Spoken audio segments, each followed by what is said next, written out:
Porque Bueno, pues empezamos. con lo que decías tú de las cientos de transparencias, Sí, hay que empezar ya. 73. Venga, pues empezamos ya. Vale. Bueno, pues entonces, si me permitís 30 segundos, simplemente lo que os anuncié en la convocatoria, decir que, bueno, hay dos partes, en el tema de hoy, perdón, hay dos partes sobre la química de la vida. Lo que pasa es que en el interín que se estaba preparando esto, yo envié un paper a Fernando y, bueno, vio que había una parte que era fotosíntesis de la vida que podía ser de interés y entonces hizo un pequeño añadido ahí por introducir también un poquito el tema y por completarlo un pelín. Pero bueno, él os dará los detalles de tal. Es la única diferencia, que notaréis que hay un par de transparencias que ya las habréis visto en el material que os he enviado y luego ya empieza el resto de la presentación que se pretendía inicialmente. Y sin más, oye, arranca, Fernando. Empezamos. Vale, pues no quito mi imagen por si queréis ver, o sea que la dejo esta vez.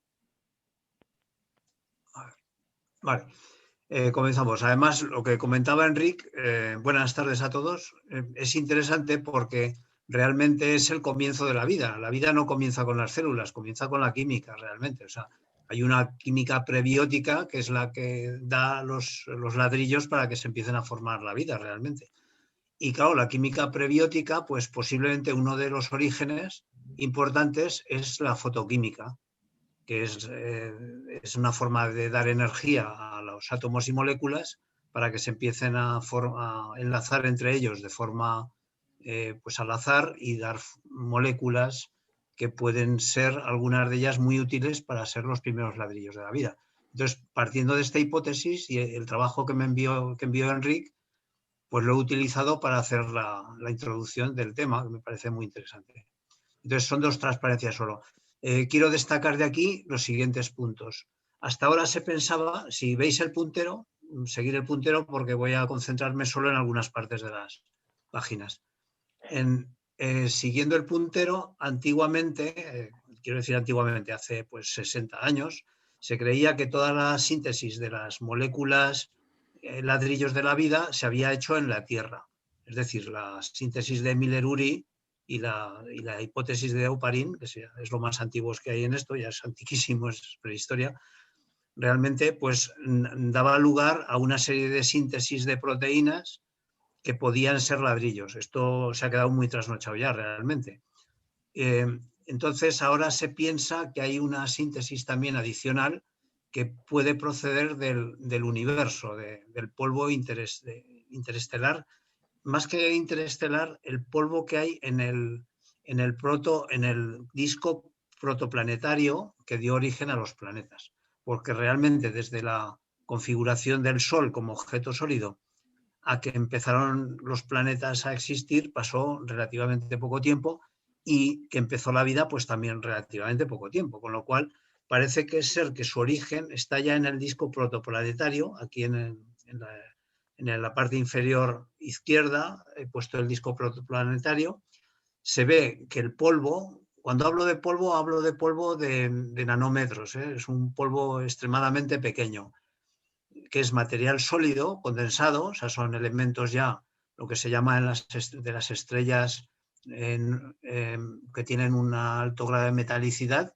Al explotar el padre del Sol, se supone que creó un polvo con cierto grado de metalicidad que fue condensando en partículas de polvo y fue atraído por el Sol. Estas partículas fueron consolidándose unas con otras y hay un transporte al final ya turbulento. Realmente la mecánica de fluidos en el espacio es muy turbulenta. Algún día podemos hablar del tema, pues es extremadamente turbulenta. Tiene Reynolds de valores cercanos a 1 millón, con lo cual es muy turbulenta, da lugar a muchas colisiones entre partículas y da la casualidad de que se forman unas zonas. Hay una zona de hielo por debajo de cero, una zona cercana al punto triple del agua, de 300 grados, y da la casualidad que cuando se han hecho estudios en las zonas estas, la zona de 300 Kelvin, que es la zona triple del agua, es la más rica en formación de moléculas.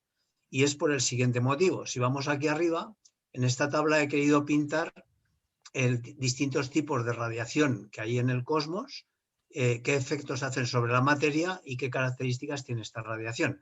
Tenemos las microondas. Las microondas son de centímetros, son longitud de onda de 1 a 5 centímetros más o menos, la mayor parte de ellas. Esto tiene un efecto en rotación de enlaces químicos, o sea, lo que hace es que rota moléculas y átomos dentro de la molécula.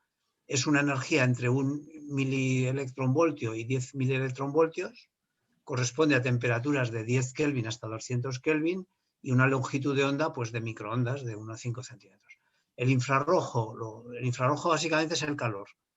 Esto produce vibraciones, hace que las moléculas entren en resonancia por vibración. Esta es la energía que tienen y se produce en temperaturas entre 200 y 1200 Kelvin. Eso corresponde a cuerpos fríos, relativamente fríos, incluso hasta estrellas que son marrones, de lo que son, pues eso, Júpiter es marrón o estrellas marrones.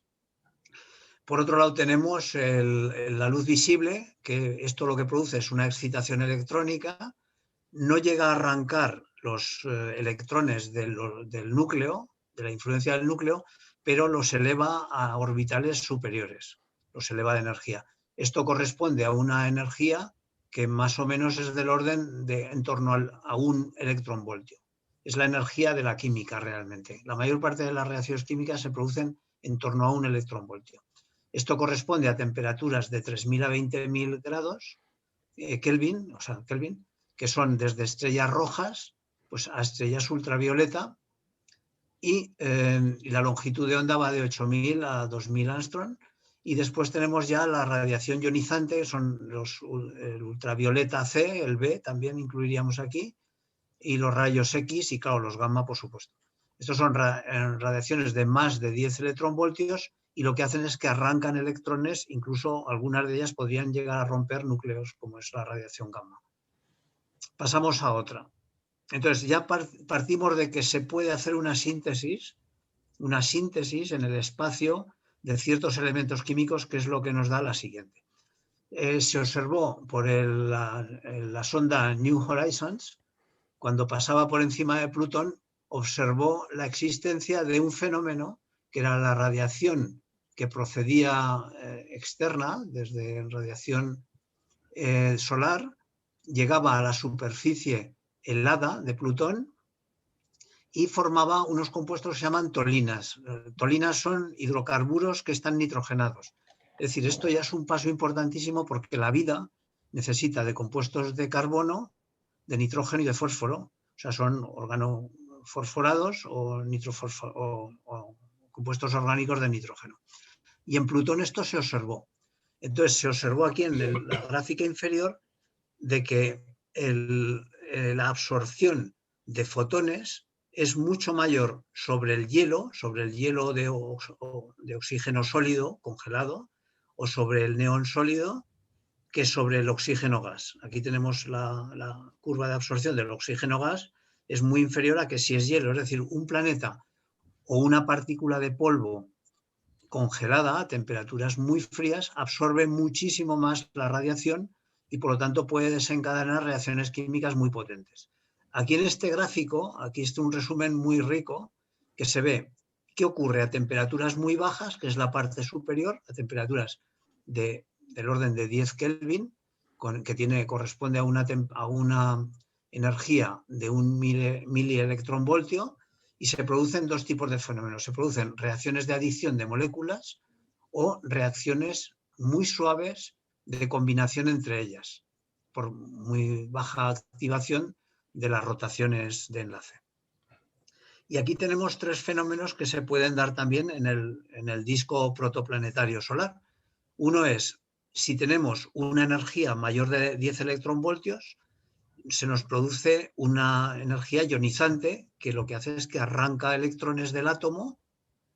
Aquí lo arranca, coge el amoníaco, le arranca un electrón y forma el catión correspondiente más un electrón y desencadena toda una reacción de compuestos. Hasta que exactamente. Y esto mismo se puede producir también por activación, sin llegar a arrancar el electrón, simplemente excitándolo, aquí coge el amoníaco mediante una radiación de menos de 10 electronvoltios a luz visible sobre el amoníaco, lo que hace es que excita los electrones del último nivel y crea un amoníaco excitado.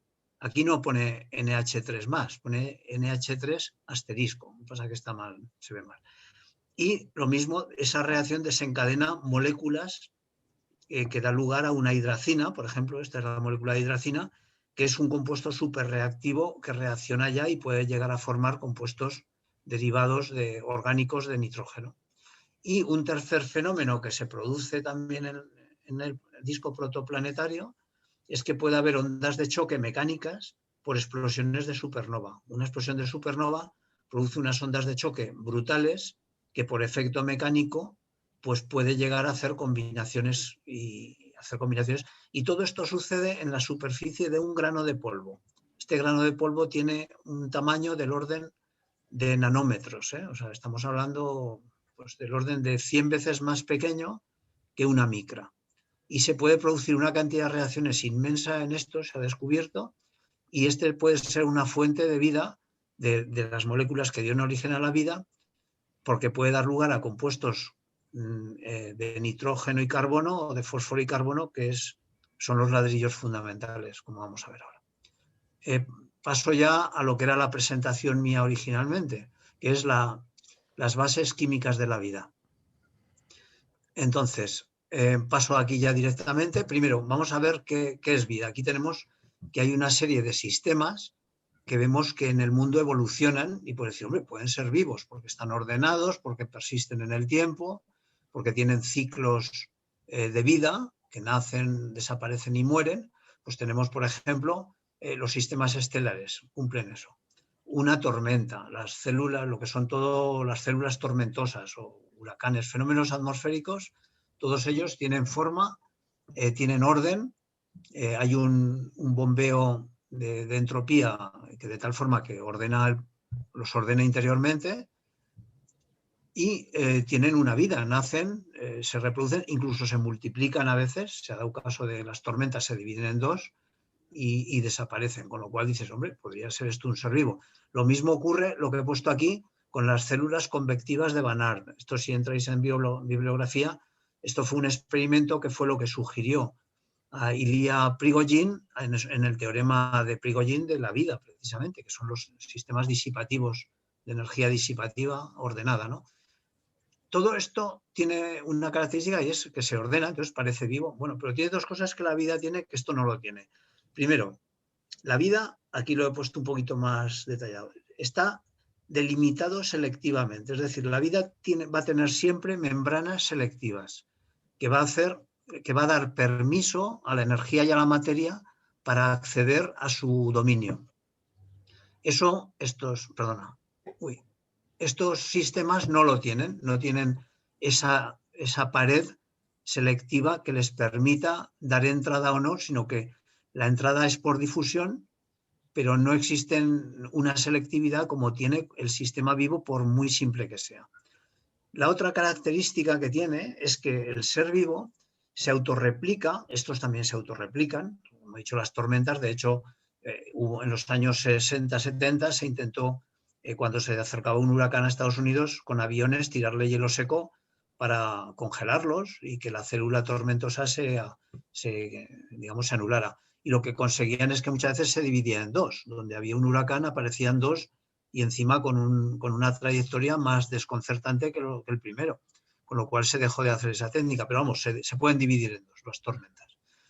Lo que pasa es que la vida tiene otra característica que no tiene nada esto, y es que va evolucionando permanentemente, o sea, se divide, se autorreplica, pero además evoluciona y no pierde la memoria.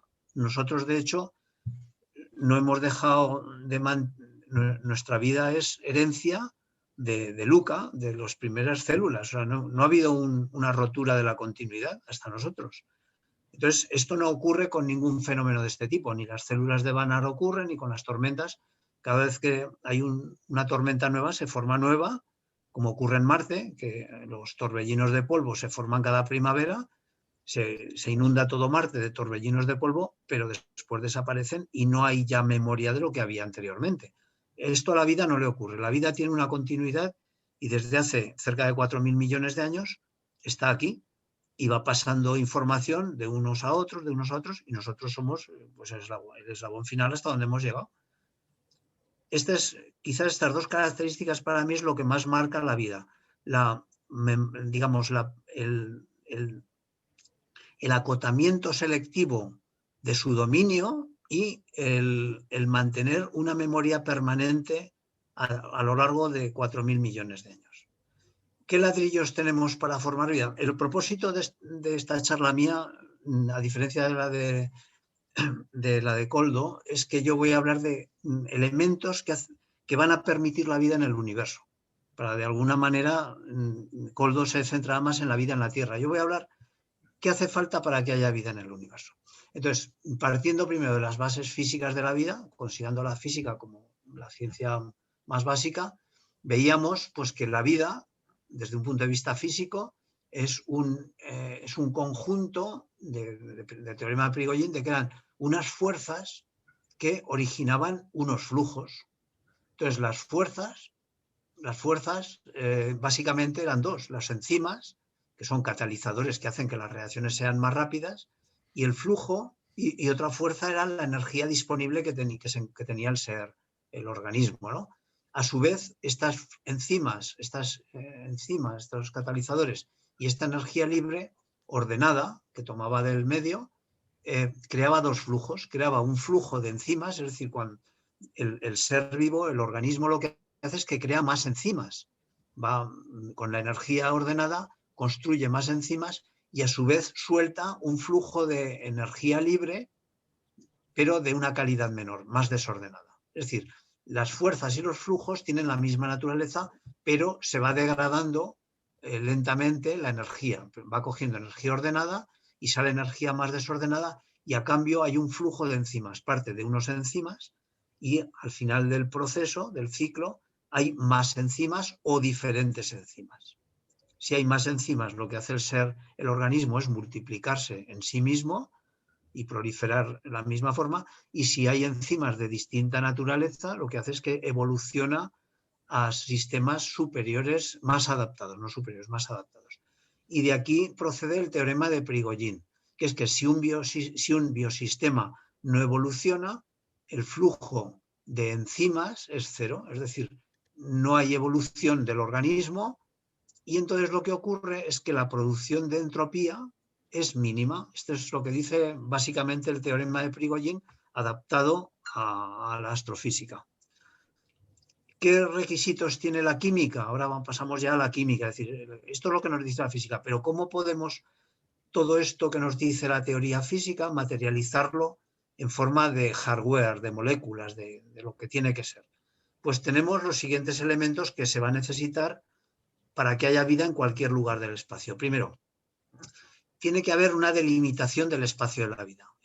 La vida tiene que estar acotada, porque va a dar lugar a unas membranas selectivas, que en el caso de la Tierra son lípidos y fosfolípidos, y probablemente en el caso de cualquier planeta del espacio, de cualquier estrella, vaya a ser lo mismo. Sean lípidos y fosfolípidos de otra naturaleza, pero van a ser de estas familias. Van a ser probablemente lípidos y muy probablemente fosfolípidos, porque tienen unas características que es difícilmente encontrar en química elementos que tengan estas características sean algo distintos, pero no mucho más de lo que tenemos aquí. Van a necesitar captar energía libre, estén en el planeta que estén. Entonces, para captar energía libre, si es energía térmica, van a necesitar una cosa que se llaman motores moleculares. Que un motor molecular aprovecha el movimiento browniano. Como he comentado antes, la energía infrarroja lo que hace es que actúa sobre la vibración de los átomos en una molécula. Entonces esa vibración es simétrica, o sea, una vibración siempre es simétrica. Pero si a esa vibración le frenamos uno de los movimientos, tenemos este mecanismo que es una rueda. Imaginaos que esta rueda vibra girando a un lado o girando al otro, pero le metemos una uñeta, esto forma un trinquete. Es decir, el movimiento hacia un lado va a estar permitido, hacia el otro lado no. Entonces, cuando la molécula vibre en el lado de que la uñeta se lo impide, esa energía de vibración se va a transformar en calor y se va a disipar en el medio. Pero cuando la vibración de la molécula sea en el sentido que le permite la uñeta, va a girar y entonces esto se transforma en un motor. Esto es lo que es un motor molecular, un motor browniano o motor molecular. Entonces, esto lo van a necesitar todos los seres vivos, desde el principio prácticamente. Esto va a ser necesario esté la vida donde esté. Esto es lo que hace, por ejemplo, el ribosoma actúa de esta manera. El ribosoma, cuando va sintetizando proteínas, las va haciendo mediante un motor molecular que va haciendo pasar las cadenas de ARN mensajero a través del ribosoma y van saliendo las proteínas ya formadas con los aminoácidos que alimenta. Pero claro, esto ya es un estadio muy evolutivo detrás de lo que pudo ser en su día LUCA. Muy probablemente esto se necesitó muy desde el principio, pero hubo ya alguna evolución anterior a esto. La otra cosa que se necesita es captar la energía, pero en este caso radiante. Esto también es una evolución un poquito posterior. Hace falta coger la radiación del sol correspondiente que haya e introducirla dentro del organismo vivo, del dominio del organismo. Esto se hace mediante cadenas de transporte de electrones, que es un pozo de potencial. Esto es lo mismo que se emplea en las cámaras de CCL, me parece que se llama, es el dispositivo de captación de fotones en las cámaras modernas de vídeo. O CLC, me parece que se llama. Entonces, esto lo van a necesitar los seres vivos, las cadenas de transporte, ahora veremos por qué. Porque estos son pozos de potencial que capturan, entran en resonancia con los fotones que llegan de la estrella correspondiente. Después van a necesitar gestionar energía. Entonces, van a necesitar lo que es un transductor energético, que en nuestro caso el más corriente es el ATP, el adenosin trifosfato. También nosotros tenemos el guanosin trifosfato y el uracil trifosfato y tenemos varios de cada base hay uno. Pero como veis, cualquier transductor energético va a necesitar un fosfato. Esto es algo que en cualquier sitio, probablemente cualquier planeta va a ser algo parecido. Quizá no sea el adenosin, pero muy probablemente sea un fosfato de alguna molécula parecida. Y después van a necesitar biocatalizadores, que son digamos, los primeros elementos que van a acelerar las reacciones químicas para obtener otros biocatalizadores, lógicamente, para que se cumpla el flujo de la física. Entonces, los primeros biocatalizadores eran fracciones de ARN y estos son los que tienen todas las reacciones básicas de la vida, el NAD, el FAD y el NADP, que son el nucleótido, el dinucleótido de adenosina, el FAD es el flavin adenosin dinucleótido, el niacin adenosin dinucleótido y este mismo pero fosfatado. Ahora veremos. Y después ya en una evolución posterior entraron a jugar este papel de forma mucho más eficiente las proteínas. Pero muy posiblemente los primeros elementos catalizadores fueran de tipo nucleótido todos.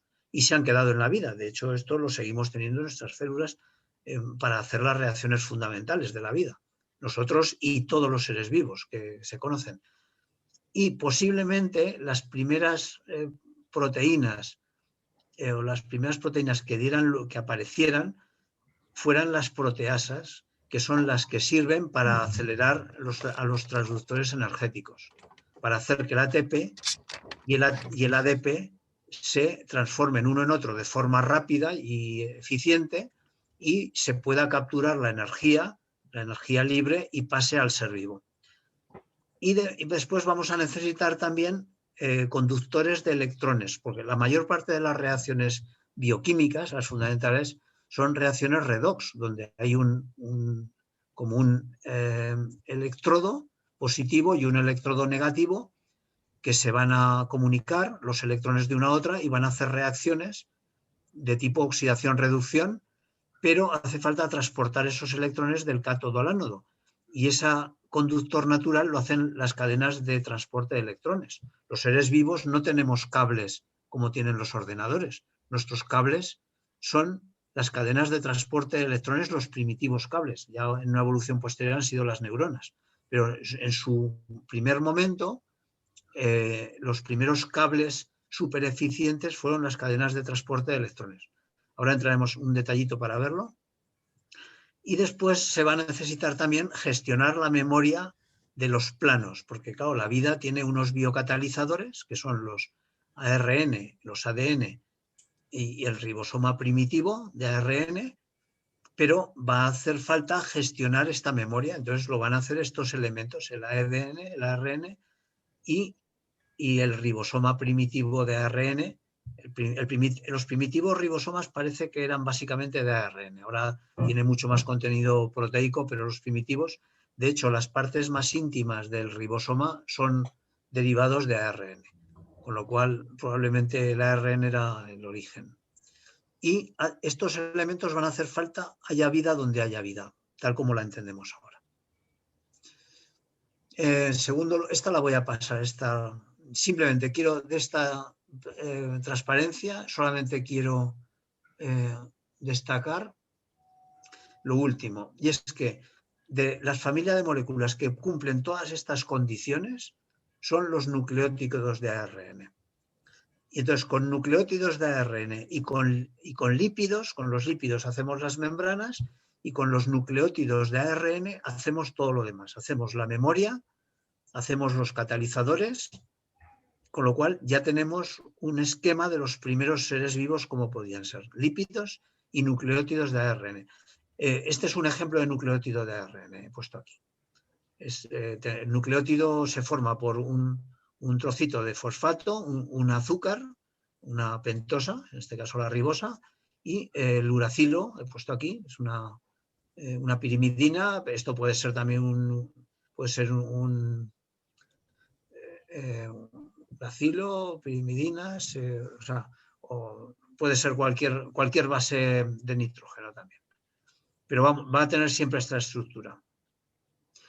En esta transparencia me voy a dedicar un poquito más. ¿Qué tamaño tiene el ser vivo? Y tiene que estar acotado. Aquí he puesto en esta gráfica dónde está el límite, lo que se considera vivo y no vivo. Esto es el tamaño del genoma en nucleótidos que tiene, y esta es la frecuencia en la que aparecen. Entonces tenemos desde los viroides, tenemos también simple strand DNA, o sea, un DNA de una sola hebra, virus que son un DNA, virus DNA, pero de una sola hebra, virus RNA, que pueden ser de doble hebra o de hebra simple, también de DNA de doble hebra, también hay, y los virus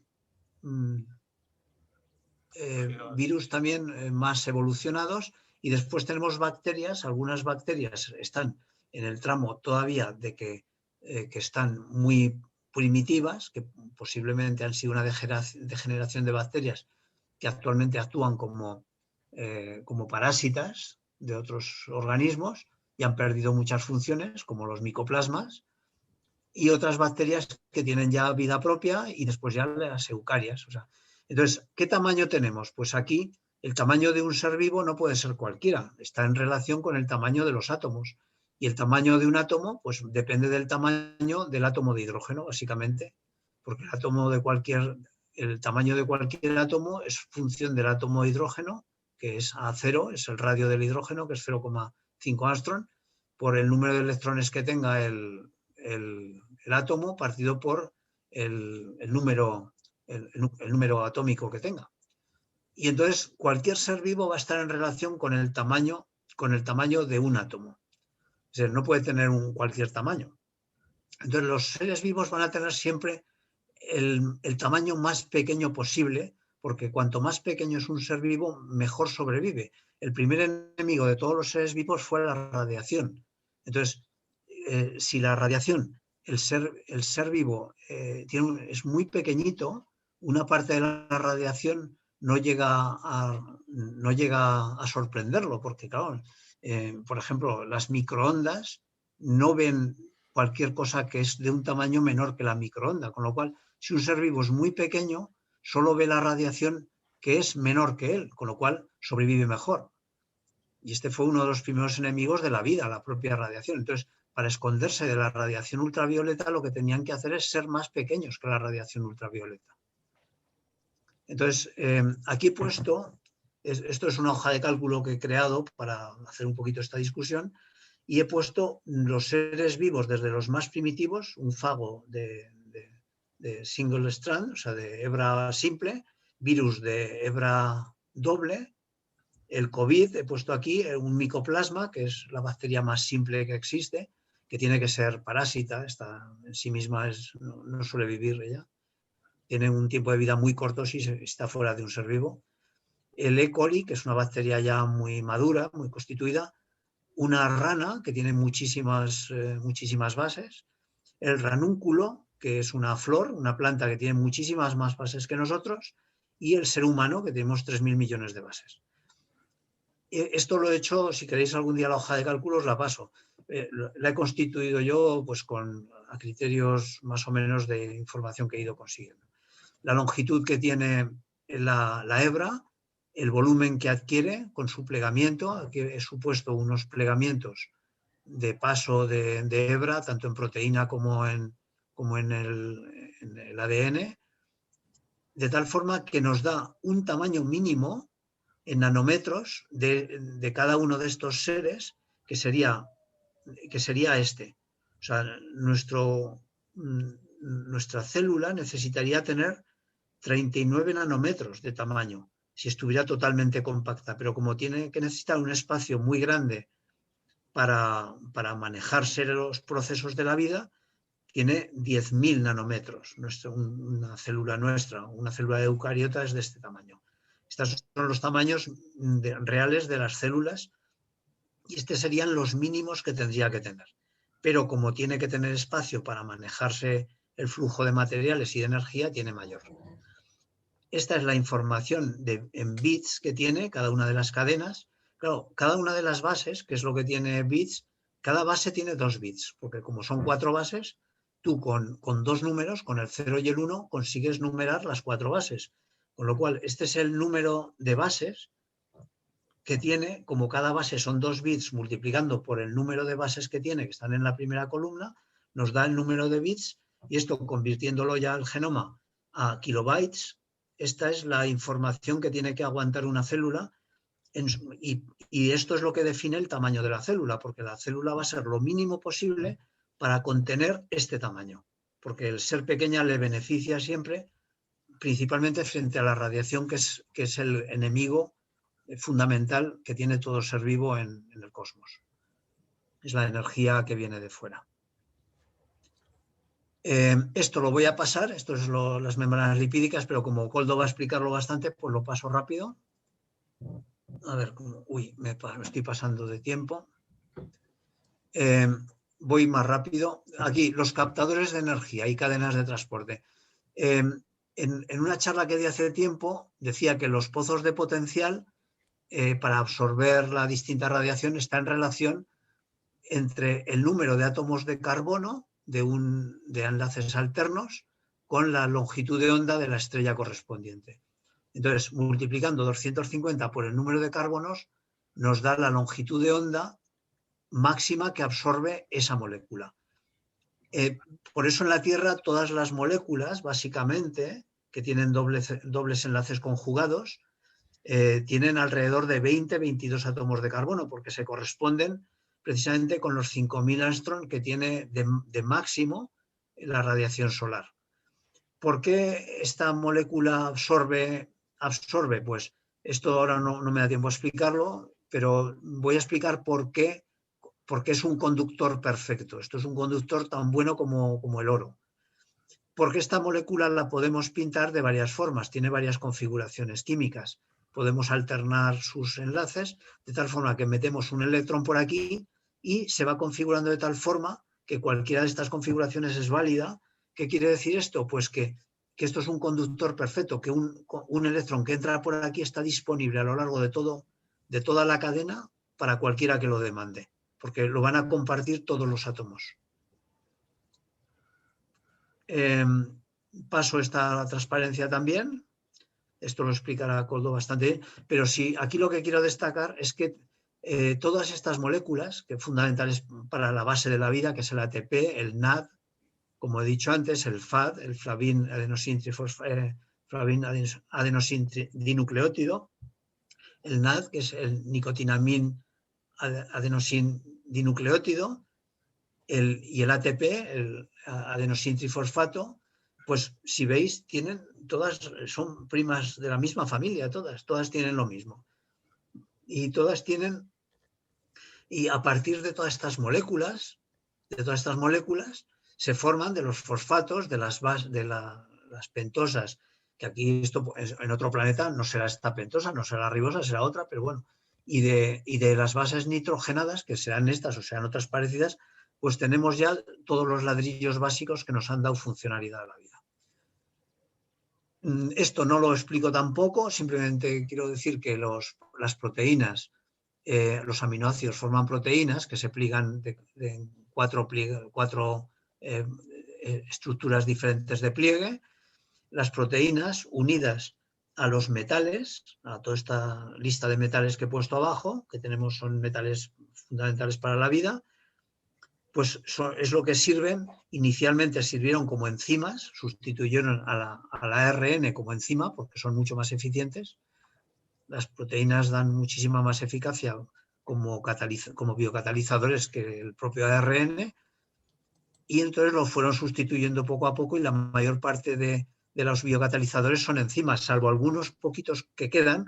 Por ejemplo, la vitamina B12 sigue siendo un derivado del ARN, y la B3 ocurre lo mismo, también son derivados del ARN. O sea, son restos arqueológicos que nos quedan en la vida todavía de la época del ARN, pero la mayor parte se han sustituido por las proteínas porque son mucho más eficientes. Y aquí es la última transparencia y ya acabó. Entonces, hubo como dos grandes evoluciones, y posiblemente esto ocurra en cualquier planeta. Una primera fase para formar las primitivas células, el tipo micoplasma, que es la más básica. Hacen falta biopolímeros que son derivados de los nucleótidos de ARN, y membranas de lípidos. Con esto ya tenemos una célula. Después, en una siguiente fase, pasaron de ser las bacterias prístinas, como el tipo micoplasma. Posiblemente el micoplasma haya sido una retroevolución, más que una evolución primera.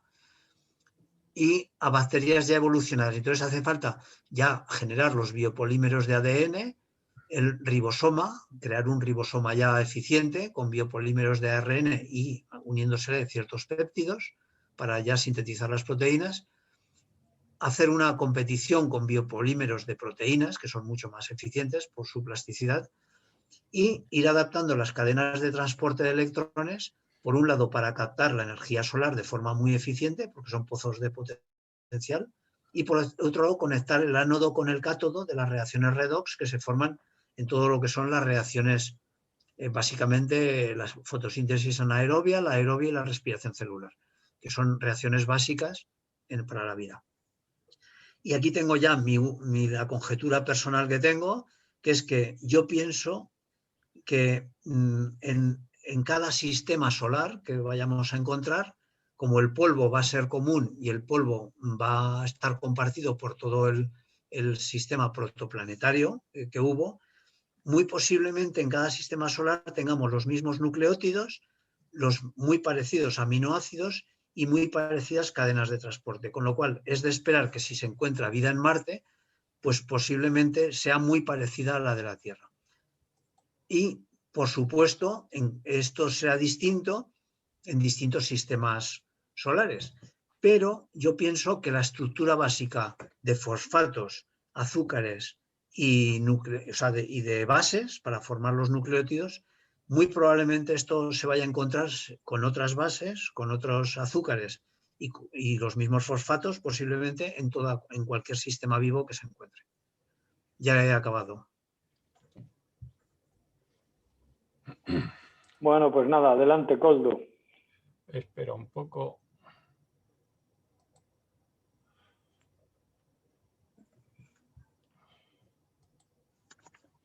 Vamos a ver cómo consigo.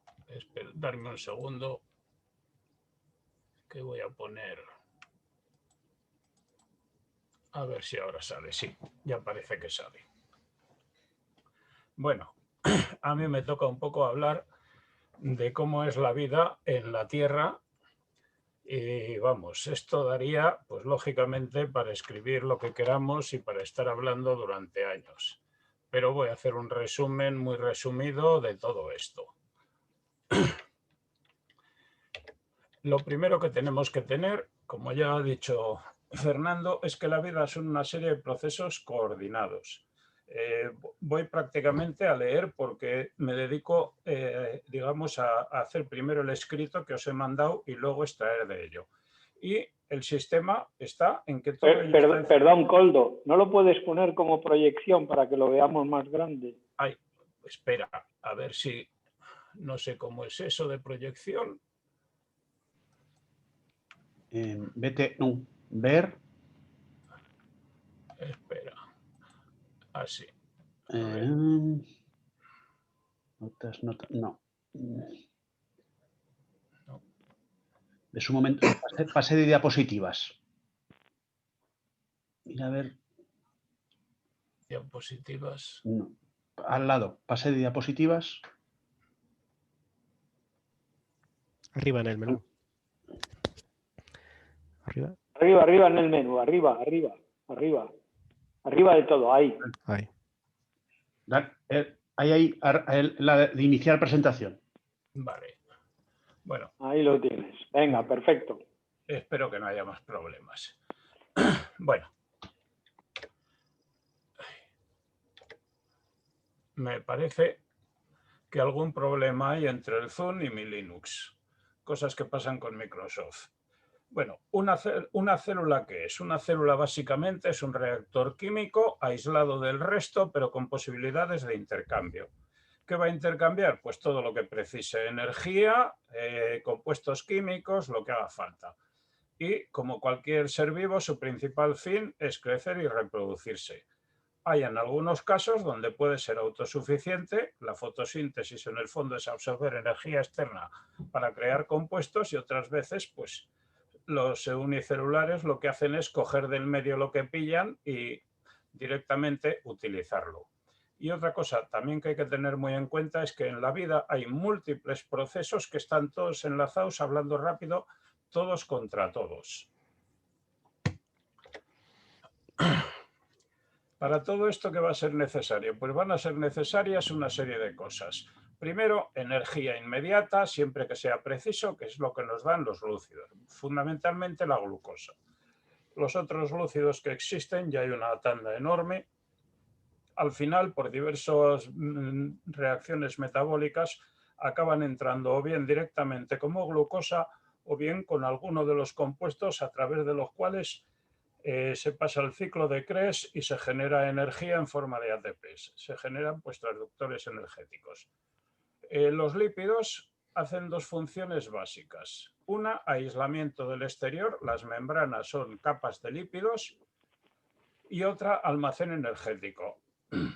Tienen, a nivel de las neuronas, es curioso porque hay dos tipos de neuronas, las que tienen mielina y las que no tienen mielina.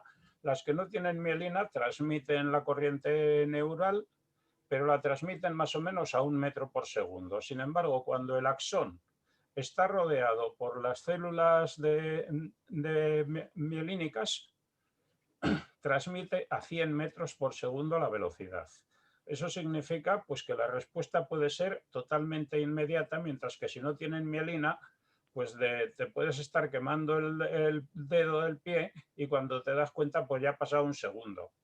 Esto, que parece una tontería, es fundamental cuando los animales son grandes, hasta el punto de que los dinosaurios tenían 2 cerebros, uno en la cabeza y otro prácticamente en la cola a nivel del coxis.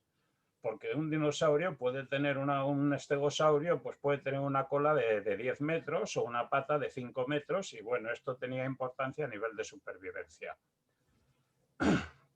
Los prótidos son un conjunto de moléculas que tienen dos funciones básicas. Una función como tal a nivel enzimático, los enzimas son todos proteínas, y otra a nivel estructural, creando pues un montón de moléculas que necesita la célula pues para poderse mover, para mantener su, digamos, su estructura o su forma.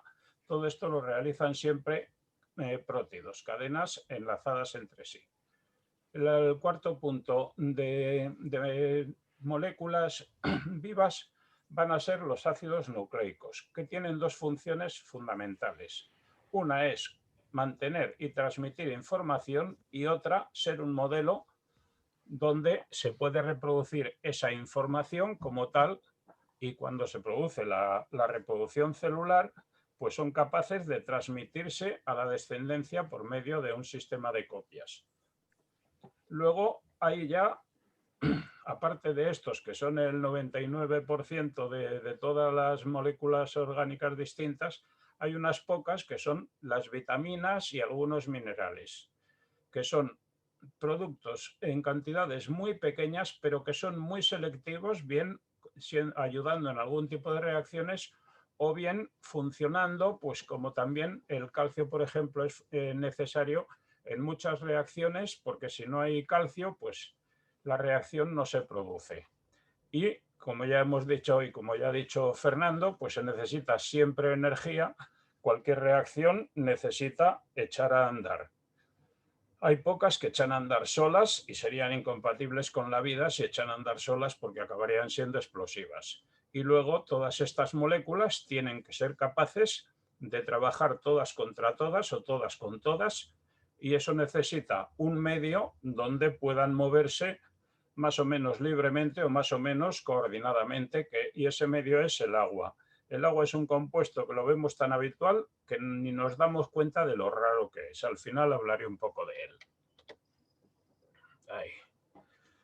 Los glúcidos. Como ya os he dicho, los glúcidos básicamente es es la producción básica de energía almacenable, y la ventaja que tiene es que entra directo en el sistema de generación de, digamos, energético, o bien de almacenamiento energético. Podemos ir enlazando glúcidos de múltiples maneras y acabar almacenándolo en forma de moléculas complejas para cuando lo necesitemos. Y por otro lado, la glucosa se puede acabar quemando y generando energía cuando sea preciso para alguna reacción celular, o para crear cualquier cosa, o para crecer, o para reproducirse, o para sencillamente pues mantener alguna reacción donde se necesita energía. Es el sistema básico donde se almacena la luz solar. La luz solar es energía solar, y a través de una serie de procesos en plantas pues se acaba, acaba esa energía provocando una serie de reacciones químicas que nos generan glucosa, que ya es directamente asimilable. Aparte de la glucosa, y antes de ella, pues hay el número de tipos distintos de glúcidos es terrorífico.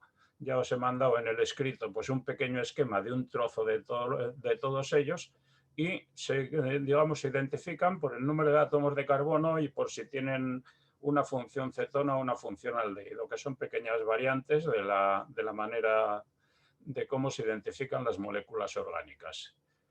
Teóricamente son estructuras lineales de carbono, carbono, carbono, pero la realidad es que a través de alguno de los oxígenos tienden a crear anillos, que veremos que son muy importantes en toda la biología. Aunque estamos acostumbrados a ver las fórmulas químicas en forma de rayitas con carbonos y H's y OH's a los lados, la realidad es que prácticamente casi todas las moléculas acaban siendo anillos que tienen muy compactos y tienen la capacidad de reaccionar con otras moléculas cuando sea necesario. La glucosa es un ejemplo de monómero, donde tenemos un modelo básico que es un grupo de 6 carbonos, y a veces pues alguno de los grupos OH que tienen se enlaza con otro monómero y puede crear múltiples cadenas. Hay dobles como la sacarosa, el azúcar común, y luego los hay de enlaces múltiples como el almidón, la glucosa, la lignina. Hay un montón de ellos.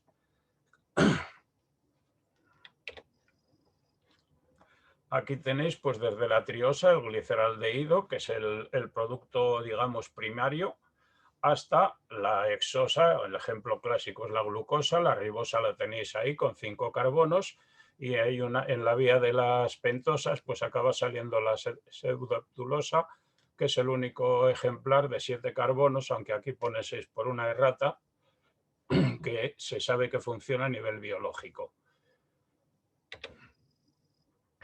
Y aquí lo que os presento es cómo de la glucosa en la forma abierta lineal, pues en realidad nunca es así, sino que los carbonos siempre acaban formando ángulos entre sí y finalmente pues se acaban uniendo el grupo COH y un grupo OH del carbono 5 y se juntan ambos a través de un puente de oxígeno. Se transfieren los átomos digamos, de un carbono a otro y acaban creando pues, los monómeros cíclicos, y según que el hidroxilo, el OH, esté hacia un lado de la molécula, hacia otro, se denomina alfa o beta. Esto ocurre en montones de compuestos biológicos, por ejemplo, a nivel hormonal, a partir del núcleo básico del colesterol, pues según esté para un lado o para otro, el OH, pues pueden ser hormonas masculinas o femeninas. Prácticamente el resto de la molécula es igual y según cómo esté, pues tiene una función u otra. Los lípidos pues son unas moléculas que tienen un carácter dual. Por un lado, tienen una zona que es un ácido, un grupo carboxilo, que este es ionizable y por lo tanto es hidrófilo, y por otro lado tiene una cadena larga de átomos de carbono, más o menos larga y con o sin enlaces dobles, y esto pues lógicamente es como el aceite, ¿no? Se mezcla con el agua. Esto tiene pues una serie de ventajas. Los ácidos, digamos, de los lípidos se pueden unir a diversos compuestos. Cuando se unen a metales, pues suelen dar los jabones de sodio o de potasio, y cuando se unen a alcoholes, pues pueden dar otro tipo de jabones. El clásico es el jabón de glicerina, cuando se unen a la glicerina, que es un triol, es el propanotriol, o sea que es una molécula de 3 carbonos que tiene 3 grupos OH, 3 grupos alcohólicos, y a él se le unen 3 ácidos, se pierden 3 moléculas de agua y acaban generando un compuesto pues bastante más complejo con las 3 cadenas. Y normalmente otra particularidad que tienen, como ya hemos visto, al tener una zona hidrófila y otra zona hidrófoba, pues los unos se juntan con los unos y los otros se juntan con los otros. Entonces acaban creando una zona con afinidad por el agua en un lado y por otro lado una zona sin afinidad con el agua. Si hay muchas moléculas, pues se acaban juntando ambas zonas sin afinidad y crean hacia afuera una zona donde puede haber agua, hacia adentro una zona donde también puede haber agua, y en medio crean la cadena que está unida, pues por sus cadenas largas se juntan todas las moléculas y por adherencia entre ellas, pues acaban creando una estructura. ¿Qué ventaja tiene? Aíslan el agua a ambos lados y a la vez, pues como no son unas uniones moleculares, digamos, por reacción química, pues tienen una cierta elasticidad, con lo cual pues la célula tiene razonable rigidez para estar aislada del medio cuando lo precise y a la vez razonable elasticidad para moverse. Por eso pues sabemos que los leucocitos se mueven a través de la sangre y son capaces de cruzar las membranas de los vasos, cruzar las paredes vasculares y salir. Si encuentran alguna célula bacteriana que no debe estar, pues sencillamente van a por ella y se la comen. ¿Cómo se la comen? Pues lo mismo. Se expanden alrededor de ella, la meten en una vacuola y luego a esa vacuola le echan enzimas líticos y acaban disolviendo la bacteria. Otra ventaja que tienen los lípidos es que al ser una cadena muy larga de carbono con hidrógeno, pues tiene un C y un H2 en cada uno de los puntos. Como ya ha dicho Fernando, pues pueden tener de 16 a 22 átomos de carbono y eso significa que tienen muchísima energía almacenada. y algunas de ellas, curiosamente, son vitaminas y aunque no tengan amina, porque si tuvieran amina ya no serían lípidos, serían otra estructura. Aquí tenemos pues 3 esquemas de uniones de lípidos. Abajo la bicapa lipídica, que si la prolongáis casi al infinito en plan redondo, pues sería una célula.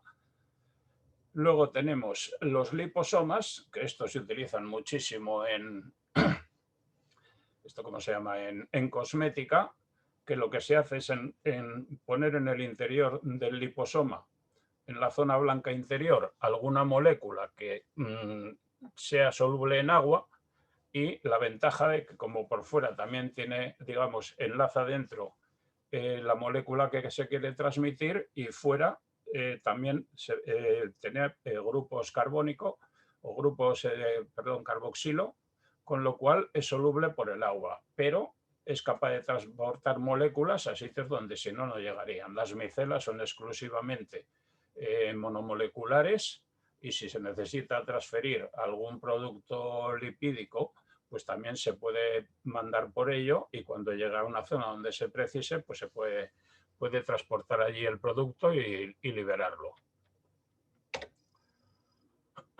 Aquí he puesto unos cuantos ejemplos de lípidos y si os fijáis prácticamente se ve que son eso, son una cadena más o menos larga con o sin enlaces dobles.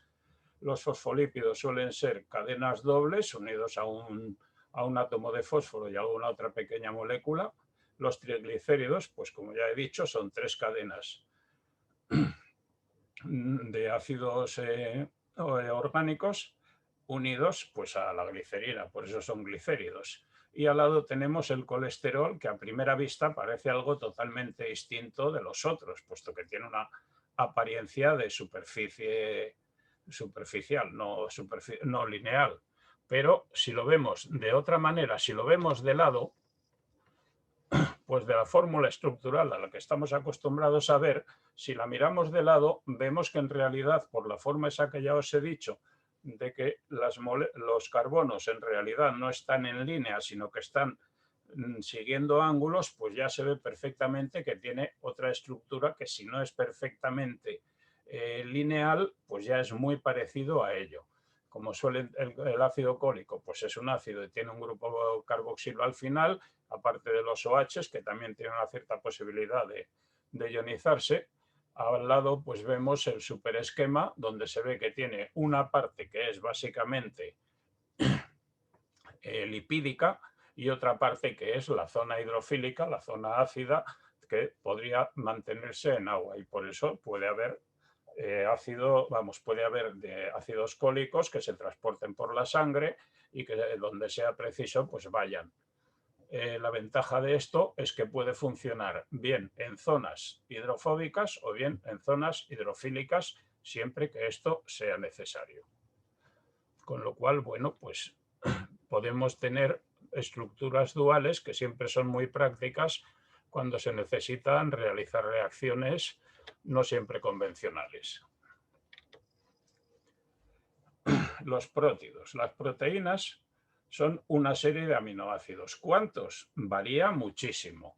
Hay algunas hormonas que son una lista de aminoácidos relativamente pequeña, 6 o 10, y hay otros pues, que son ya moléculas gigantescas con miles de aminoácidos. Los aminoácidos se juntan uno con otro, se pierde una molécula de agua y el grupo carboxílico reacciona con el grupo amino y crea lo que se llama un enlace peptídico. Así se pueden juntar dos, pero todo aminoácido tiene una parte amino y una parte ácido. Si ha reaccionado la parte ácido, la parte amino se puede enlazar con otro por ese lado. Y si ha reaccionado la parte ácido o de la parte amino, la parte ácido se puede reaccionar con otro aminoácido por ese lado. Al final, pues crean cadenas más o menos complejas y según luego cómo de larga sea la cadena y qué sean los aminoácidos que haya, pues forman estructuras más o menos complejas, como ya ha dicho Fernando antes. Además, algunos aminoácidos, la cisteína, tienen azufre y los azufres son capaces de unirse entre ellos y crear crear ya una molécula de verdad, una molécula con enlace químico. no con enlaces, digamos, por adherencia.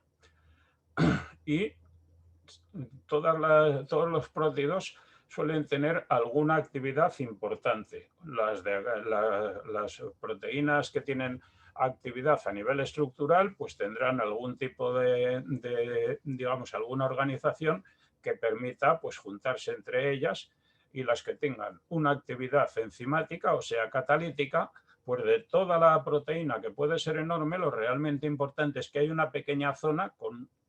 Siempre todo esto hay que mirarlo en plan de 3 dimensiones, y en esa pequeña zona son capaces de poner la forma de 2 moléculas que, cuando por los movimientos brownianos dentro de las células acaban allí, en ese momento el enlace de estas moléculas con el enzima acaba provocando que se junten entre sí, se perderá agua o se añadirá agua, dependiendo del tipo de enzima que sea, y lo que eran 2 moléculas sale como una enlazada que ya tiene una función distinta, que es la que interesa pues, para la función, para la reacción que luego se necesite. Aquí tenemos pues, el esquema de lo que he dicho, el aminoácido 1 y el aminoácido 2. Entonces el grupo carboxilo pierde un 1H, el grupo amino pierde un H, al final se desprende agua, pero lo realmente importante es que hemos enlazado 2 aminoácidos, se ha creado un dipéptido que a su vez pues se puede enlazar por este lado con otro aminoácido o por este otro lado con otro aminoácido, y así irse creando estructuras muy complejas. Luego, según cómo se organicen, pues suele decirse que pueden crearse espirales, o sea, hélices alfa, o pueden crearse láminas, en el sentido de que son la serie de aminoácidos pues está, digamos, sin enrollarse, pero que se une normalmente con otra serie de aminoácidos similares, también por enlaces residuales, y crear una estructura más o menos compleja de la molécula. La complejidad de la molécula al final acaba en 3D, acaba en 3 dimensiones, y acaba con una estructura que es la que realmente acaba dando la función, como ya he explicado antes. Aquí, por ejemplo, pues vemos un aminoácido bastante largo y vemos toda esta zona que, bueno, pues lo que hace es, como ya hemos visto, que todas las moléculas orgánicas, con independencia de que se suelen pintar en línea, pues tienen una serie de angulaciones, al final se puede ir enrollando sobre sí misma y crear una hélice alfa, o puede ocurrir que un trozo de ese aminoácido se junte con otro trozo, haya enlaces residuales entre ellos y acaba creando pues lo que se llaman láminas, porque las estructuras son más o menos en fila. Y pueden ser láminas de 2, de 3 o de más grupos digamos, de aminoácidos. Y normalmente todas las proteínas suelen tener láminas y espirales, y al final lo importante es que acaban creando una forma específica que es la que les da su función. Bueno, pues la estructura terciaria, aquí veis algunas hélices y veis una lámina, y al final se acaba enrollando todo, que es lo realmente importante, porque en alguna parte de todo este marasmo pues hay una zona especial que es la que le da la función a la proteína.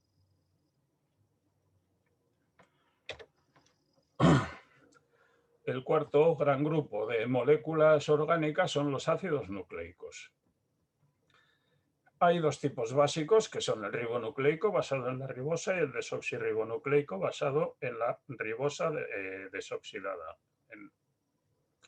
Luego también tenemos bases púricas y bases pirimidínicas, como ya ha explicado Fernando. En el DNA tenemos adenina, que se une siempre a la guanina, y timina, que se une siempre a la citosina. Siempre se une una base púrica con una pirimidínica. En el RNA la diferencia es que en vez de timina tenemos uracilo, que es otra base. Las cadenas la cadena de los ácidos nucleicos, en contra de lo que a primera vista nos da la sensación, porque parece que lo importante son las bases, la cadena realmente no son las bases. Las bases son casi lo secundario a la cadena. La cadena es una lista larguísima de azúcar, fosfato, azúcar, fosfato, azúcar, fosfato. La ventaja que tiene es que en este enlace, digamos, de la cadena azúcar-fosfato, pues en la ribosa o la desoxirribosa, uno de sus carbonos puede reaccionar con alguna de las bases y crear ya un nucleótido. Ya hemos visto que son de dos tipos y cada una tiene una función. El DNA básicamente tiene la función de memoria. La ventaja que tiene el DNA es que prácticamente en los núcleos de las células suele ser siempre bicatenario, son dos cadenas cruzadas una contra la otra, y la ventaja que tiene es que tiene función de memoria. Y ahí es donde está almacenada toda la información genética que se precisa pues para crear todas las proteínas, para establecer las moléculas que sean necesarias, cómo se pueden hacer, todo ello va ahí. Y la ventaja de que sean dos, que sean complementarias, es que, como ya se ha explicado muchas veces en astrobiología, pues es que se pueden separar y por complementariedad, a partir de cada una de ellas, se crea una molécula similar a la original, poniendo los complementarios de ello. Esto es una gran ventaja porque hace que, digamos, que sea bastante más estable la información genética. El RNA también, posiblemente en origen, fue la información genética originaria, lo que se llamó el mundo de RNA, pero además es que el RNA es una serie de moléculas, no hay un único RNA, hay muchos, hay RNA ribosomial, de transferencia, mensajero, de interferencia, de pequeño tamaño, hay miles de tipos, hablando mal. Y cada uno de ellos tiene una función específica y muy importante para cada cosa. La ventaja de que las cadenas azúcar-fosfato estén en el exterior, pues es que además, como están enrollados sobre sí mismo, las bases, en el caso del DNA, quedan protegidas en el interior muchísimo y es muy difícil de alterarlas, mientras que en el RNA, que suelen ser moléculas más pequeñas, aunque también está enrollado, digamos que al ser más pequeños es más fácil que no encajen exactamente bien o que tenga que haber pequeñas variaciones de un trozo al otro y que por ahí haya alteraciones. De hecho, el RNA, el agua lo altera con harta facilidad. Y debe ser una de las razones por las que, por ejemplo, las vacunas ahora pues hay que tenerlas siempre congeladas porque su estabilidad dura unas pocas horas. Suelen decir que dura lo que dure la función. Aquí hemos visto, pues como ya había puesto Fernando, el esquema básico del DNA, donde se ve perfectamente que el enrollamiento de las moléculas que mantienen las bases en el interior y las 4 bases fundamentales del DNA. Y en el RNA, pues también se enrolla, pero puede ser una molécula única, a veces es doble, o a veces un lado se enrolla, digamos, se junta con el otro por bases complementarias, y acaba creando estructuras. Y la diferencia está en que en vez de timina como el DNA, el RNA tiene uracilo.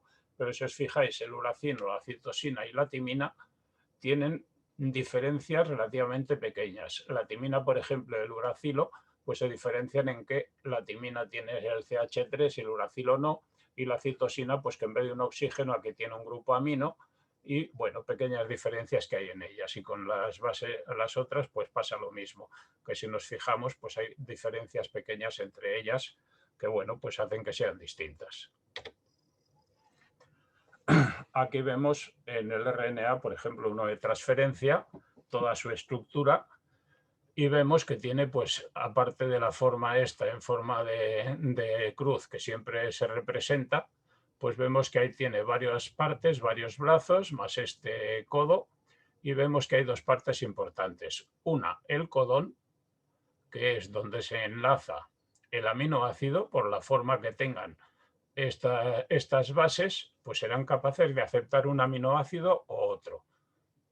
Y por el otro lado, el anticodón, que es por donde se une en el ribosoma al RNA mensajero, y precisamente así es capaz el RNA mensajero de transmitir su mensaje. Le dice, se enlaza con el RNA de transferencia que corresponda, y aquí se enlazará el aminoácido que corresponda. Y luego el ribosoma se enlazará con el anterior aminoácido y se irá creando la molécula. La estructura, en realidad, aunque así queda muy bonita para comprenderla, vemos que está bastante enrollada sobre sí misma, y aquí en una forma 3D pues vemos que en realidad no es tan esquemática como parece, sino realmente una cosa pues bastante voluminosa a nivel atómico.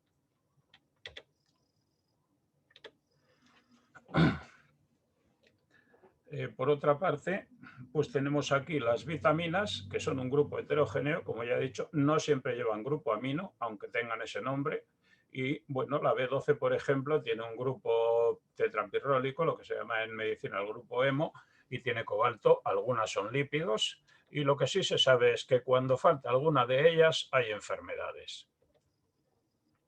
Aquí tenemos el esquema de la B12, veis perfectamente aquí el grupo tetrapirrólico, veis que enlaza un cobalto, aquí vemos perfectamente una estructura que nos recuerda a las bases del DNA, y bueno, pues luego pequeñas variantes moleculares. Aquí veis la vitamina D3, que entra también en el ADH como una parte de él.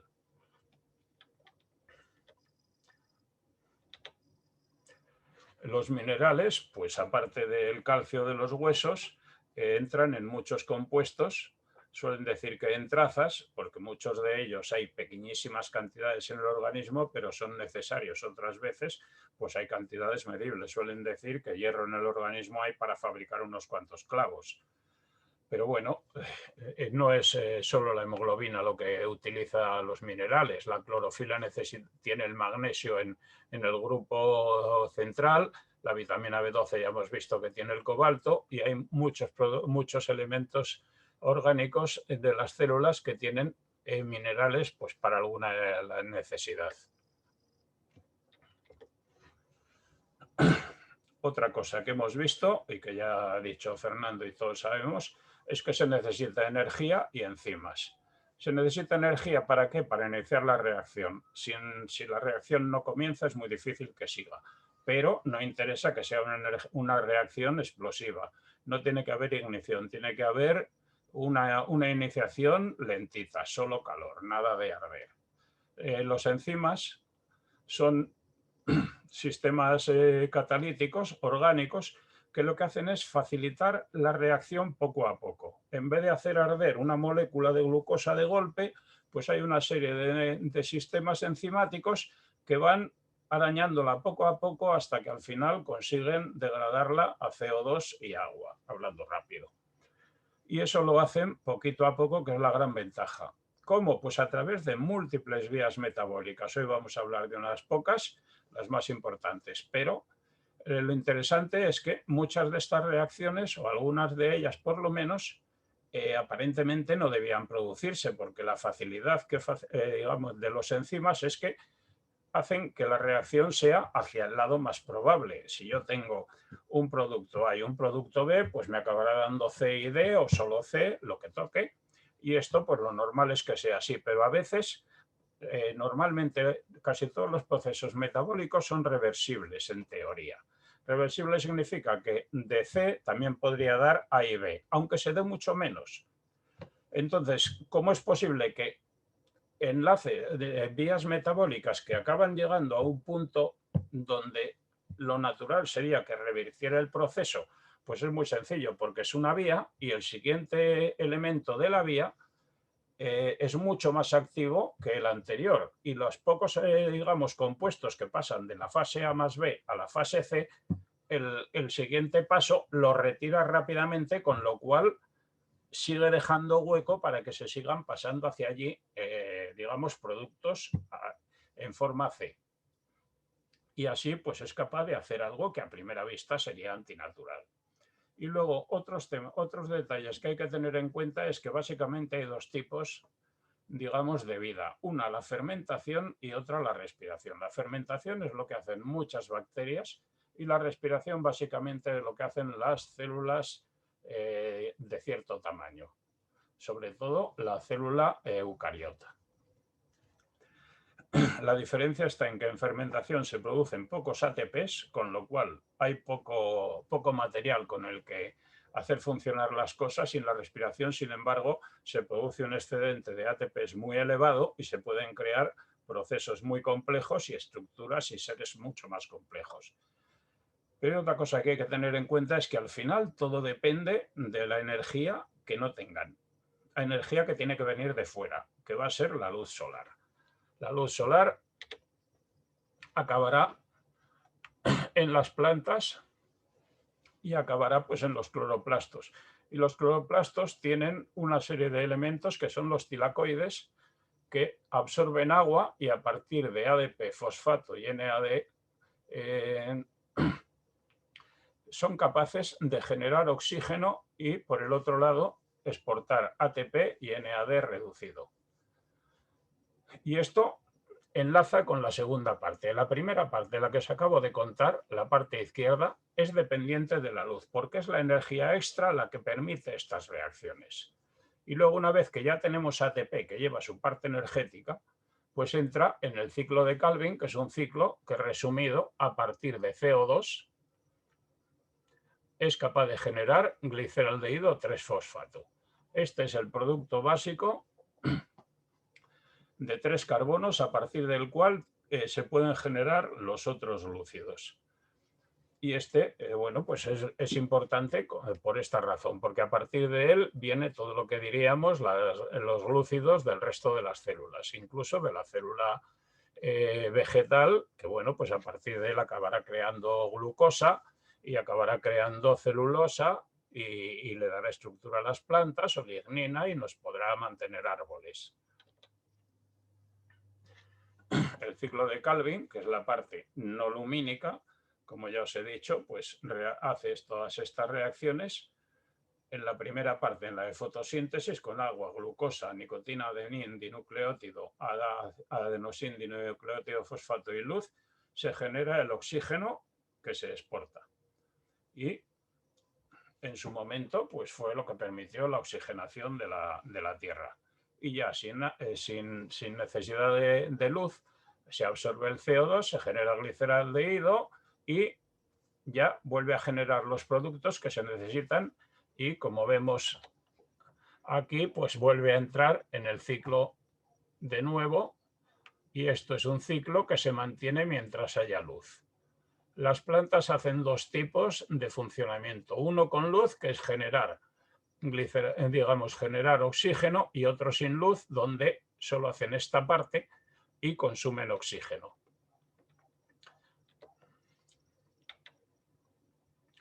Los seres vivos de tamaño, normalmente los animales, exclusivamente consumen oxígeno, y salvo situaciones de carencia digamos, de glucosa, pues normalmente no hacen otro tipo de reacciones más que de respiración, no de fermentación. Bueno, una vez contado todo esto, que son, digamos, las bases, vamos a ver las vías metabólicas principales. La principal, donde acaba todo, es el ciclo de Krebs, que ya nos lo han contado muchas veces, y luego hay otra serie de vías. La vía de Warburg-Dickel-Lindman, donde se acaba generando gliceraldehído 3-fosfato y fructosa esto es una rata, fructosa 6-fosfato, y luego la vía de Ender-Meyerhof, que acaba generando a partir de glucosa también piruvato y ATP. La beta-oxidación es la manera como se queman las grasas, y la ventaja que tiene es que por cada 2 carbonos acaba generando 2 ATPs. Como las grasas suelen ser muy largas, tener muchos carbonos, una sola cadena grasa es capaz de generar muchísimo ATP, con lo cual, si es preciso, puede mantener las reacciones durante bastante tiempo. Y luego, para el auténtico mare magnum de moléculas y de vías metabólicas que existen, pues suele haber sistemas específicos. A veces ocurre que un producto se puede asimilar directamente. De alguna manera, con algún receptor, la célula lo detecta y lo que hace es adherirlo a la membrana se enrolla sobre él y o bien lo pasa directamente a la célula o bien incluso en algunos casos es capaz de transferirlo al otro lado de la célula y pasarlo a los capilares sanguíneos, donde algunas moléculas complejas digamos que no serían metabolizables, pues se manejan así. El ciclo de Krebs ya hemos contado que genera ATP a partir de una serie de compuestos. Clásicamente el inicio es en el ácido salacético y en el coenzima A. Lo que hace es almacenar en ese ATP la energía de la glucosa y luego se puede reutilizar el ATP allá donde se precise, que ya pues sabemos que en casi todas las reacciones hay un intercambio de ATP a ADP y así pues existe energía para poder facilitar la reacción. Y otra de las cosas es que en el ciclo de Krebs, en cualquiera de sus moléculas, o bien de esas moléculas salen muchas vías metabólicas o bien acaban en él otras vías metabólicas. Y luego también hay que saber que la glucólisis, cuando la glucosa se metaboliza, se crean una serie de productos que acaban volviendo al ciclo y a su vez generan más ATP. Aquí vemos el esquema donde los lípidos acaban llegando en forma de piruvato y entran al ciclo de Krebs. Los glúcidos pues también en forma de piruvato entran. Las proteínas pueden entrar por aquí. En casi todos estos pasos se genera ATP. Y bueno, pues a partir de determinadas moléculas pues salen vías metabólicas para otras o bien aceptan vías metabólicas de otras. Y siempre se suele generar ATP y se suele necesitar nicotina de dinucleótido en el proceso. Al metabolizar la glucosa, pues como ya he dicho, se genera ATP y otros productos y se desprende CO2. El CO2 habrá que eliminarlo posteriormente. Y a esto es lo que se le llama la respiración celular, que en el fondo pues lo que hace es eso, es coger y metabolizar el oxígeno en las mitocondrias de esta manera. Las reacciones de la glucólisis, pues a partir de glucosa 6-fosfato, a fructosa 6-fosfato, fructosa 1,6-difosfato, y luego sigue dos vías según que haya o no algún paso intermedio. Y si os fijáis, prácticamente todos estos procesos son reversibles. Hay alguno que no lo es, pero luego muchos de ellos son reversibles y de ellos pueden salir o se puede almacenar, digamos, el elemento cuando se precise para alguna otra función o se puede derivar a otras funciones. La vía de Warburg-Dicker's-Lehmann o la vía de las pentosas es esta parte que está en rojo. A partir de la glucosa, pues a veces, en vez de hacer el camino habitual y acabar en el ciclo de Krebs, y fijaos que hay muchos pasos, con lo cual la energía que lleva la glucosa, en vez de saltar de golpe y de alguna manera incinerar la célula, pues va pasito a pasito, con lo cual tan solo se desprende en forma de calor y se mantiene la célula dentro de unos márgenes de temperatura que son compatibles con ello. Y al final, en alguno de los puntos, pues entra el ciclo de Krebs y se vuelve a ello. La vía de Warburg-Dicker's-Lehmann es una vía colateral que cuando hay algún problema, pues también funciona y acaba generando gliceraldehído 3-fosfato y fructosa 6-fosfato que vuelve a entrar por aquí y que acaba en otras partes. Y bueno, a partir de la glucosa 6-fosfato, en el caso de que también se puede generar glucosa de otras maneras y uridindifosfoglucosa y una serie de productos que intervienen pues, en vías metabólicas muy específicas. La vía de Ender-Meyerhof es otro de los sistemas que a partir de glucosa pues va pasando paso a paso y acaba en piruvato y aquí entramos en las reacciones que propiamente en vez de ser digamos de respiración serían de fermentación porque el piruvato puede acabar dando ácido láctico, puede acabar dando acetaldehído o bien acetato y acabar incluso en etanol. Esta vía se utiliza básicamente cuando no hay demasiada glucosa o demasiado oxígeno. El problema es que el ácido láctico pues, cristaliza en forma de agujas y por eso cuando no estamos acostumbrados al ejercicio y nos ponemos a hacer ejercicio, pues nos salen agujetas que es la acumulación de ácido láctico a nivel muscular. La humanidad pues, ha sabido aprovechar esta vía para fabricar cerveza, etanol, vino y todo tipo de bebidas que, bueno, pues pueden alegrar la vida. Las grasas ¿cómo se generan o cómo se queman? Pues por los procesos de beta-oxidación. Se llama beta porque acaba, digamos, si el carbono ácido es el carbono alfa, el segundo carbono es el carbono beta, el tercero sería el gamma y así sucesivamente. Y los demás, pues normalmente suelen decir que serían omegas, por decir el final. Como lo que acaba haciendo es generando acetilcoenzima A y el ácido acético tiene 2 carbonos, pues quita los 2 últimos carbonos, con lo cual quita el alfa y el beta, porque acaba oxidando por el carbono beta. El acetilcoenzima A es un producto que acaba en el ciclo de Krebs, con lo cual energía en forma de ATPs de alguna manera. La segunda ventaja, los lípidos son cadenas largas, de 16 a 22 átomos de carbono. Y como veremos, en cada paso de la beta-oxidación, porque es un ciclo, se generan 2 ATPs. Y al final el resultado es que, bueno, pues a partir de un carbono, de un ácido graso de 20 carbonos, pues va a generar pues 20 ATPs o 40 ATPs y el acetilcoenzima A pues también algún ATP de más. La cuestión es que las grasas cuesta mucho crearlas. Y entonces solo se utiliza esta vía cuando no hay vías fáciles disponibles, como todo en la vida real. No hacemos las cosas complicadas y las podemos hacer sencillas.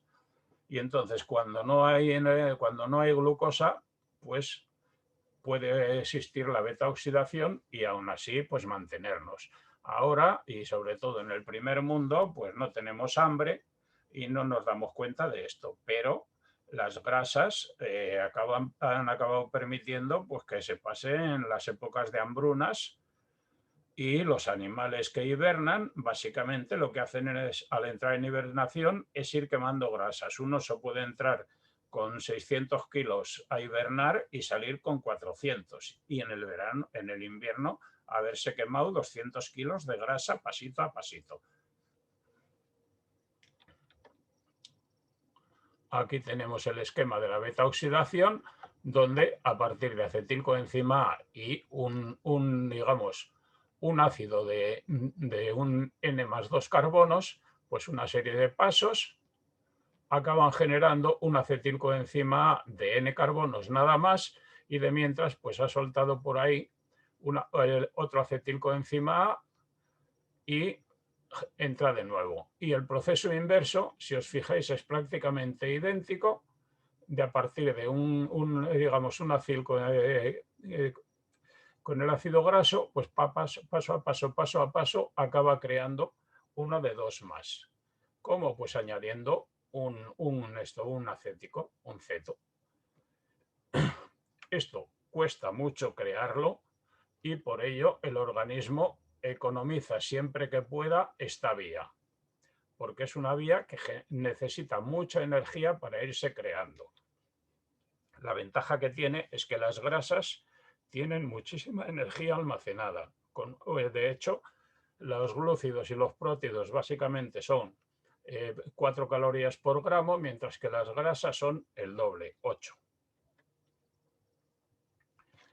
Luego hay maneras especiales de obtener el alimento. Los unicelulares prácticamente lo obtienen todo del medio externo. Cualquier molécula que haya se la asimilan y la meten en su funcionamiento interno. Los multicelulares muchas veces utilizan otra serie de fuentes. Bien, a veces unicelulares o a veces incluso otros multicelulares, los llaman carnívoros. Algunos compuestos puede ocurrir que sencillamente sean muy complejos y si bien a lo largo de la evolución se han ido sintetizando cuando se ha precisado, pues pudo ocurrir que llegara un momento en el que ya fueran abundantes en el medio y sencillamente alguna célula pues dijo no me canso y directamente lo que hago es asimilarla directamente. La capto, digamos, la vacuolizo y me la quedo en vez de tener que gastar toda una vía metabólica en crearla. pueden acabar siendo, pues a veces las moléculas, pues sencillamente, como ya he dicho antes, moléculas muy complejas, pues se pueden vacuolizar y asimilar directamente o incluso transferir al capilar sanguíneo y que vaya donde corresponda. La vitamina B12, por ejemplo, los seres, digamos, los humanos no somos capaces de sintetizarla, pero la podemos absorber del medio y acabará en el hígado. Y está en el hígado de muchos animales. Y entonces, pues, un poco de paté puede estar muy bueno y sencillamente al final acabamos asumiendo hígado animal y regenerando si estábamos sin casi vitamina B12. Y lo importante es que, bueno, pues muchas vitaminas acaban produciendo enfermedades si no existen. El adenosín trifosfato, adenosín difosfato, la nicotina de mindinucleótido y todos estos, ya ha hablado Fernando de ellos. Quizá los más importantes, aparte de estos que entran en las vías metabólicas, son los pirroles que acaban creando núcleos de porfirina, los núcleos hemo o clorofila o como se les quiera llamar en cada uno de los casos, y suelen tener varias características. Tienen múltiples enlaces, con lo cual pues, los electrones están muy móviles por ellos, como ya han dicho, y además suelen enlazar en el centro de la molécula algún metal que es importante para esa función, aunque no lo sepamos o aunque, bueno, lo acabemos sabiendo. La hemoglobina transporta oxígeno y CO2 según el pH que tenga. Si el pH es ácido, es capaz de unirse al oxígeno y a medida que se va llegando a los capilares finales y ya hay menos oxígeno en la zona y se ha vuelto más básico porque lo ha ido perdiendo, al volverse básico es capaz de pegar el CO2 y transportarlo al pulmón. Y en el pulmón, como vuelve a haber mucho oxígeno, pues desprende el CO2 y vuelve a incorporar oxígeno. Y esto lo hace una molécula, sin que nosotros tengamos que intervenir para nada. Ya hemos visto, pues el ATP y el ADP propiamente también forman un ciclo de ATP, pierde un fosfato y suelta energía, y el ADP, si es capaz de asumir un fosfato, si hay energía, que le vendrá de los ácidos cítricos, del ácido tricarboxílico o de la glucosa o de donde sea, al final acaba enlazando ATP, que se necesita pues, para montones de reacciones, como ya hemos visto. El NADH, pues lo que hace es también, en presencia de hidrógeno y de electrones, reorganiza su estructura molecular y se reduce. Pero la ventaja también es que este proceso es reversible. Si se necesita, pues se oxida, y si se necesita, se reduce. Según la reacción que sea, pues va hacia un lado o hacia otro, siempre que haya moléculas suficientes. Bueno, el pirrol, como ya hemos dicho, es una molécula, se suele representar en pentágono, son 4 carbonos unidos a hidrógeno con enlaces dobles y sobre todo suelen tener un nitrógeno en uno de los lados. Este sería el esquema reducido, ya quitando los hidrógenos está el superreducido, pero lo importante es esto, que básicamente, aunque estamos acostumbrados a pensar que los átomos están por ahí muy diseminados y muy separados, lo cierto es que están muy juntos, forman moléculas muy compactas. Y precisamente por esta forma es por lo que son capaces de entrar en algún sistema enzimático y enlazarse con otros, porque están muy compactos. Y es muy fácil, pues por ejemplo, que de alguna manera este hidrógeno se pase a otro o desaparezca y se enlace con otro carbono. Los pirroles se pueden unir clásicamente en bloques de 4 a través de algún otro carbono y crean grupos tetrapirrólicos. El grupo hemo pues es el grupo de la hemoglobina y tiene hierro +2. El hierro tiene que ser siempre +2 porque cuando es +3 es bastante tóxico. Y el grupo de los 4 carbonos pues es el anillo de la porfirina. Cuando tiene hierro se le llama grupo hemo, cuando tiene magnesio es la clorofila, cada uno pues tiene su nombre.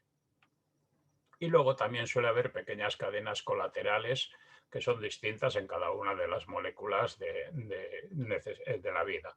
Es distinta en la clorofila, que en la vitamina B12 que en la hemoglobina, y hemoglobinas hay bastantes tipos según las cadenas colaterales.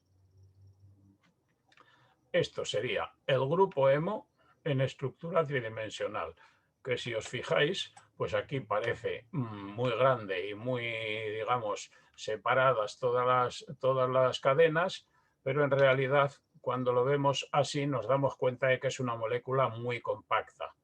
Y en el centro deja un hueco donde entra perfectamente el átomo de hierro, donde alguna de sus valencias residuales pues es la que se unirá al oxígeno o a otros elementos,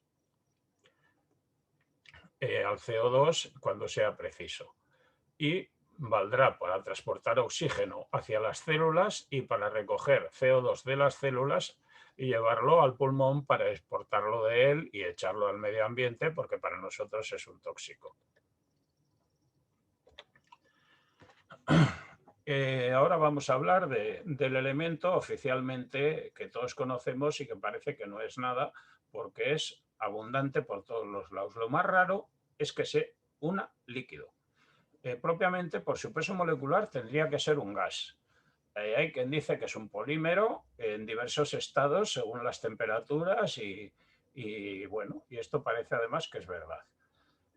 La ventaja que tiene es que al ser polar, al tener esa estructura polar, pues el hidrógeno es capaz de tener una especie de valencias residuales y está cargado positivamente y se une al oxígeno de otra molécula de agua que, como tiene exceso de electrones, pues será negativo y acaba creando redes más o menos laxas, pero redes en el fondo. En realidad el H2O como tal solo es agua cuando solo es así H2O cuando es vapor. Y ya sabemos que es polar y se le considera el disolvente universal porque, bueno, pues es capaz de reaccionar con todos los compuestos polares y disolverlos, y a veces lo que hace es enlazarse a los elementos, digamos, no polares y facilitar su disolución o su transporte a nivel de líquidos. Y también, bueno, como ya hemos dicho, pues facilitar la solución de otras moléculas. Este es el esquema de los diversos compuestos del grupo 6B de la tabla y las temperaturas a las que funden y a las que se evaporan. Y vemos que el agua va de 0 a 100, como todos sabemos. Pero curiosamente, el azufre, normalmente los compuestos, cuanto más pesados son, digamos, tienen un punto de fusión más elevado y un punto de ebullición más elevado.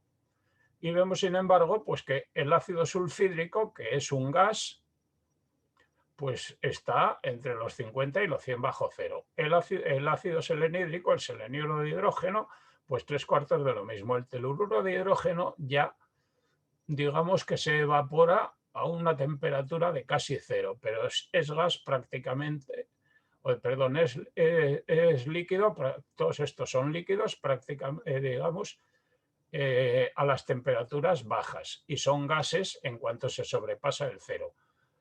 Y tan solo el hidruro de polonio pues se evaporaría a una temperatura digamos, de las que tenemos normalmente en la Tierra. En todos los demás casos serían líquidos, incluso pues a temperaturas de ebullición, como vemos.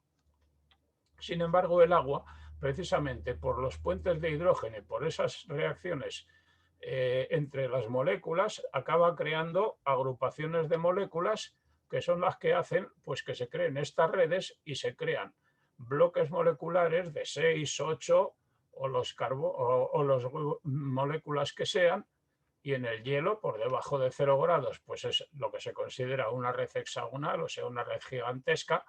Cuando se le calienta lo suficiente y se empieza a fundir, pues tenemos un estado dual de hielo y líquido, donde ya son grupos más pequeños, que básicamente suelen decir esto es 8, esto es 4. El agua, cuando está a la temperatura de ebullición, ya prácticamente sus moléculas están muy separadas y ya no hacen grupos tan grandes, y el agua en ebullición, el vapor es lo único que sería el H2O, como siempre lo representamos.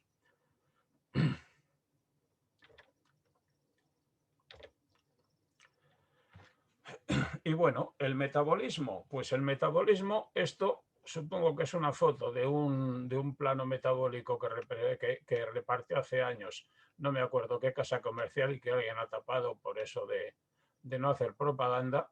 Y aquí pues tendríamos el ciclo de Krebs, básicamente, el ciclo, digamos, la beta oxidación y un montón de reacciones, pero veis que todas acaban aquí. Al final, si uno se pone a seguir la fila, acaban todas en el ciclo de Krebs, y algunas salen del ciclo de Krebs y acaban llegando de múltiples maneras a cualquiera de las 1000 reacciones que en el momento que hicieron este plano pues se sabían.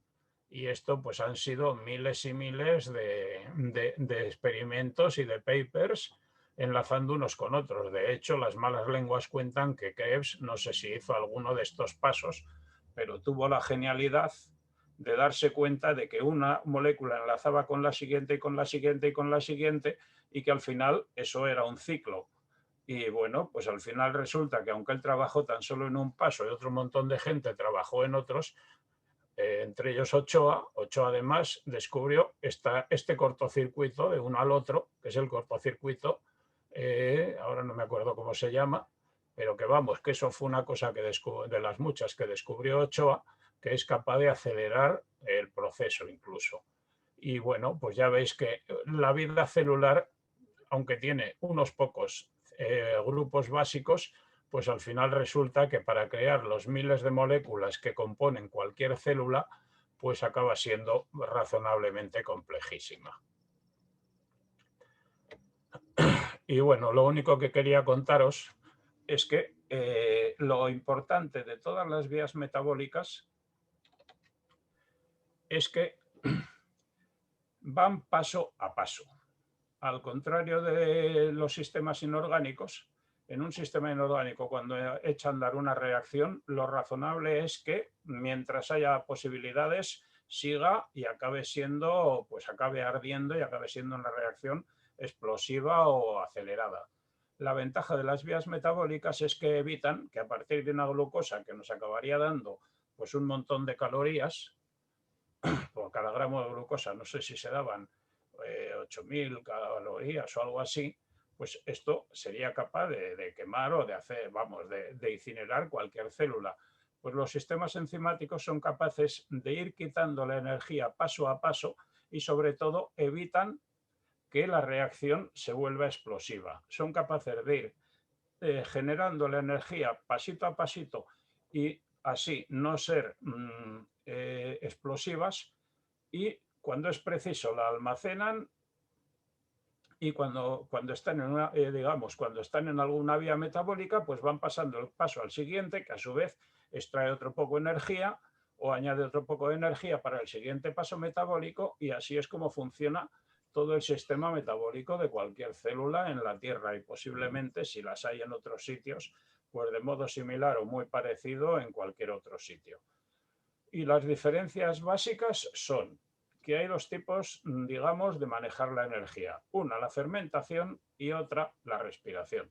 En contra de lo que parece, la más importante en la Tierra es la fermentación. Las bacterias son muchísimo más volumen incluso que los animales y que las plantas, solo que no nos damos ni cuenta de ellas. Son omnipresentes por todos los lados. Puede haber millones en un centímetro cúbico de tierra y están continuamente fermentando lo que toque, manteniéndose vivas, que es con fermentación. Y tan solo los seres grandotes, pues somos los que hemos aprendido a metabolizar el oxígeno. Más bien nos prestó esto una bacteria que lo había aprendido a hacer y que acabó siendo la mitocondria, y que nos facilitó pues el poder crecer de tamaño y poder estar contando esta conferencia, entre otras cosas. Y bueno, pues más o menos aquí ya termino, y lo que queráis, pues a disposición de todos.